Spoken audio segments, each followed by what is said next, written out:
Podcast Direto ao Ponto. Direto ao Ponto. Com Luiz Valério.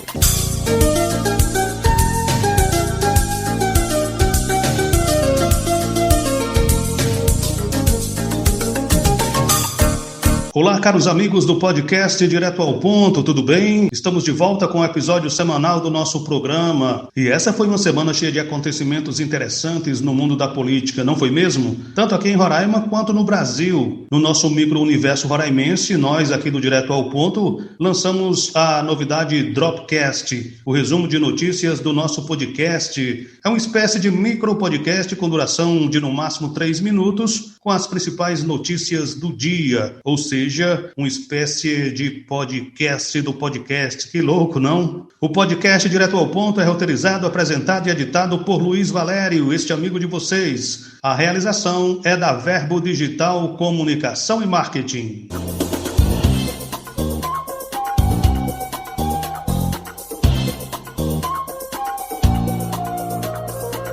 Bom, vamos falar sobre política. A semana que termina foi de derrotas para figurões da política local. O deputado Jalcer Renier, por exemplo, se deu mal em todas as tentativas de anular a eleição da mesa diretora da Assembleia Legislativa. Já o ex-senador Romero Jucá, do MDB, outrora aliado e agora desafeto de Jalcer, também foi derrotado no Tribunal Superior Eleitoral, o TSE, na sua tentativa de cassar o mandato do senador Messias de Jesus. Jucá havia perdido por 7-0 no julgamento da ação de mesmo teor aqui no Tribunal Regional Eleitoral de Roraima. E, claro, o senador Messias de Jesus comemorou o resultado nas redes sociais.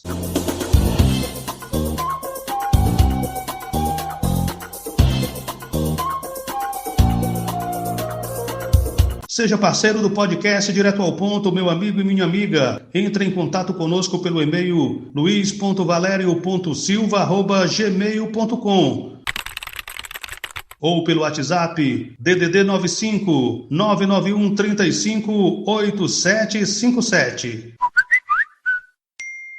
Nós podemos levar a mensagem da sua marca para milhares de ouvintes nas maiores e melhores plataformas de streaming de áudio da internet.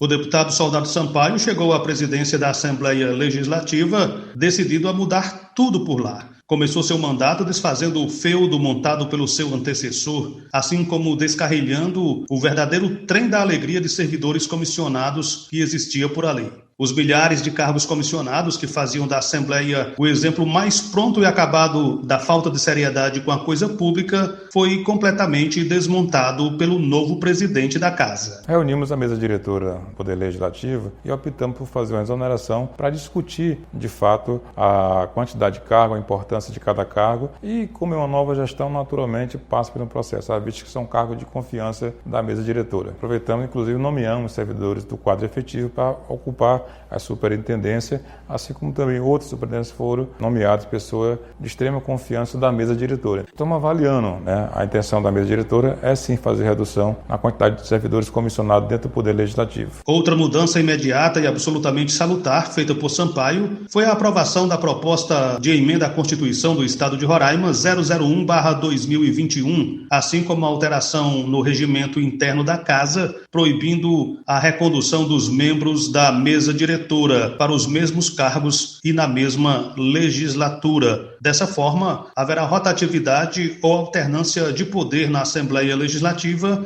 e evita-se que outro presidente trate aquele poder como um feudo particular, como acontecia até bem recentemente. Fica a expectativa, então, de que Sampaio administre a Casa do Povo com mais transparência e de forma bem mais republicana também.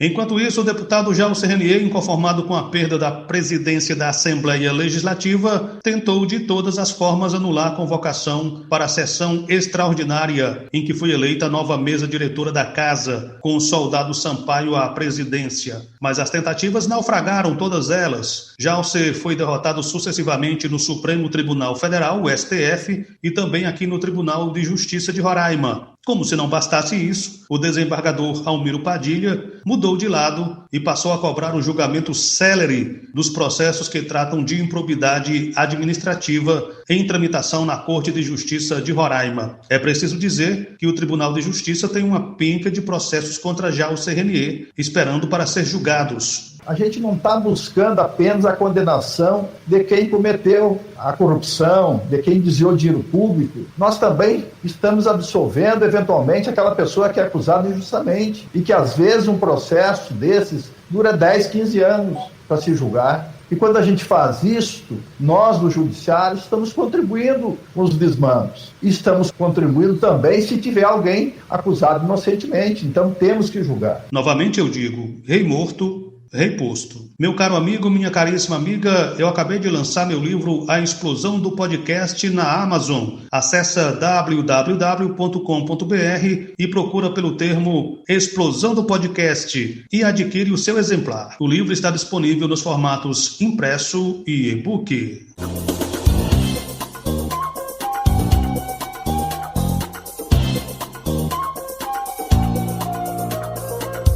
E do outro lado da Praça do Centro Cívico, no Palácio Senador Hélio Campos, o governador Antônio Denário, sem partido, também decidiu mexer no comando de algumas secretarias. Denário moveu Emerson Baú da Secretaria de Agricultura e o empossou na de Planejamento. Já o então diretor do Instituto de Amparo à Ciência, Tecnologia e Inovação, Aloísio Nascimento, assumiu o comando da Agricultura, no lugar de Emerson Baú, com a incumbência de fortalecer a agricultura familiar, a agricultura indígena e todas as demais cadeias produtivas. Outra novidade do governo, e essa pegou a muita gente de surpresa, foi a nomeação do ex-secretário de Infraestrutura de Sueli Campos, o ex-governador Flamarion Portela, para o cargo de secretário-chefe da Casa Civil. O ato político aponta para uma possível aproximação com a ex-senadora Ângela Portela.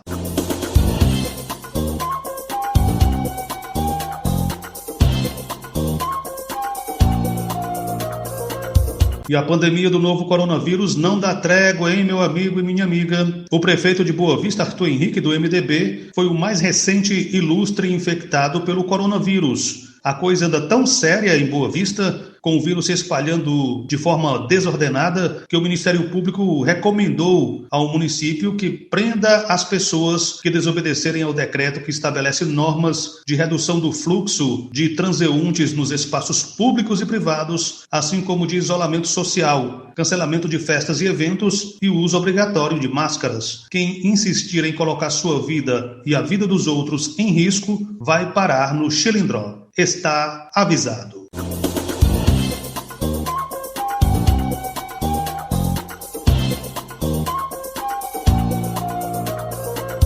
Então é isso, caro ouvinte, caro internauta, caríssima internauta. Esta foi mais uma edição do podcast Direto ao Ponto. Eu volto na próxima semana. Um abraço a todos. Até lá. Direto ao Ponto.